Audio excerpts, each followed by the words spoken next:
ఇక మన పవన్ కళ్యాణ్ గారు ఉన్నారు.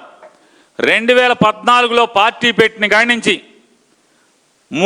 ఉప ముఖ్యమంత్రిగా ప్రమాణ స్వీకారం చేసేదాకా, అంటే 2024 జూన్ 12వ తారీఖు దాకా అసలు ఆయన యమగా, అసలు మామూలుగా కాడు, ఫుల్లుగా వాడేశాడు. అదేదో దూకుడు ఏదో సినిమాలో ఉంది, మహేష్ బాబు బ్రహ్మానంద్ ఫుల్లుగా వాడేస్తాడు, మామూలు కానిస్టేబుల్స్ని ఫుల్లుగా వాడేశాడు. మాట్లాడితే నేను కానిస్టేబుల్ కొడుకుని అని చెప్పేవాడు పవన్ కళ్యాణ్ గారు. కానిస్టేబుల్ కొడుకుని, ఏమండి కానిస్టేబుల్ గారు కొడుకు గారు, మీరు ఉప ముఖ్యమంత్రి అయిపోయారు, ఉపమా మంత్రి గారు లాగా.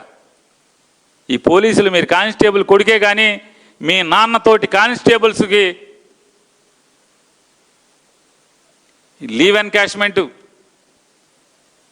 సరెండర్ లీవ్లు కానీ లేదా టీఏలు కానీ, ఈ ఏపీఎస్పీ కానిస్టేబుల్ కష్టాలు కానీ మీ నాన్నతోటి వాళ్ళే కదా ఈ కానిస్టేబుల్స్. మీరు కానిస్టేబుల్ కొడుకు కదా, వినరా?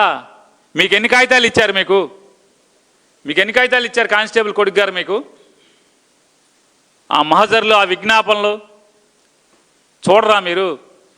మీ మనసుకి వెళ్ళదా? చెప్తారుగా పెద్ద గుండు ఉందని చెప్పని. గుండుందా? ఏముంది? వాడుకోవడానికి మాత్రం ఫుల్గా నేను కానిస్టేబుల్ కొడుకునని వాడేసుకుంటారు. ఓట్లు అడుక్కునేప్పుడు జనాలకు చెప్తాకైతే కానిస్టేబుల్ కొడుకు. ఇవాళ ఈ కానిస్టేబుల్ బాధలు పట్టవా అని అడుగుతున్నాను.